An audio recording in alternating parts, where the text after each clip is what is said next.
Hi, எல்லோரும் எப்படி இருக்கீங்க? ஸோ இன்றைக்கி ஒரு சின்ன டிப்ஸ் தான் சொல்ல போகிறேன். ஸோ நமக்கு வந்து 30 வயசுக்கு மேலே ஆயிடுச்சு அப்படின்னாலே வந்து நல்ல பழக்கங்களுக்கு மாறிக்கணும். அதாவது குட் ஹேபிட் பண்ணுற மாதிரி நம்ம நல்ல பிள்ளையாக மாறிக்கணும்.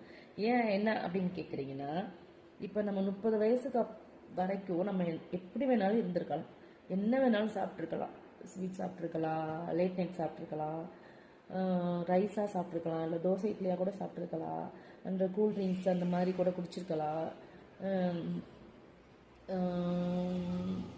லேட்டாக கூட தூங்கியிருக்கலாம், எப்படி வேணாலும் இருக்கலாம். ஆனால் நம்ம உடம்பு வந்து அதை ரியாக்ட் பண்ணிக்கும். ஸோ நமக்கு ஒன்றுமே ப்ராப்ளம் இருக்காது.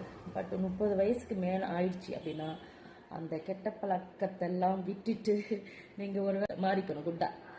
என்னன்னு கேட்குறீங்கன்னா, ஸோ அது எல்லாத்தையுமே விட்டுறணும், சரிங்களா? ஸோ என்னத்தை விடணும் அப்படின்னு கேட்டிங்கன்னா, டெய்லி இட்லி தோசை சாப்பிட்றத விடணும். அதுக்கு பதிலாக கொண்டக்கடலை, வேர்க்கடலை, கொள்ளுப்பருப்பு அந்த மாதிரி வேக வச்சு சாப்பிட்றது, அந்த மாதிரி ஒரு ஹேபிட்டை பழகிக்கணும். அப்புறம் வந்து டயத்துக்கு சாப்பிட்ணும், கண்டிப்பாக டயத்துக்கு சாப்பிட்ணும். அதுக்கப்புறம் வந்து வாக்கிங் வந்து கண்டிப்பாக போயே ஆகணும், வேறு வழியே இல்லை, போய் தான் ஆகணும். அதுக்கப்புறம் பார்த்திங்கன்னா டயத்துக்கு சாப்பிட்ணும்.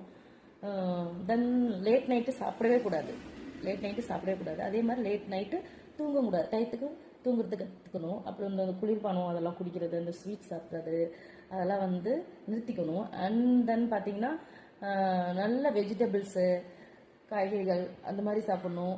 அதுக்கப்புறம் அளவாக சாப்பிட்ணும்.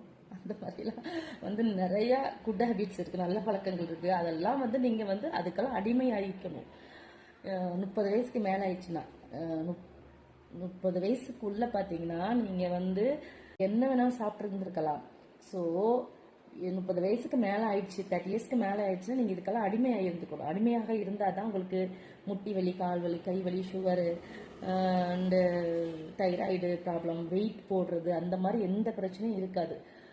அதனால தான் நான் சொல்கிறேன், 30 வயசுக்கு எல்லாம் நீங்கள் என்ன வேணாலும் பண்ணியிருக்கலாம். 30 வயசுக்கு மேலே நமக்கு சாப்பிட முடியாது, கஷ்டமாக இருக்கும், ஃபாலோ பண்ண முடியாது. இருந்தாலும் நீங்கள் வந்து அதுக்கு தான் சொல்கிறேன், அடிமையாயிருங்க. பண்ணி தான் ஆகணும், வேறு வழியே கிடையாது. நம்ம ஆரோக்கியமாக இருக்கணும் அப்படின்னு நம்ம பண்ணி தான் ஆகணும். ஓகேவா?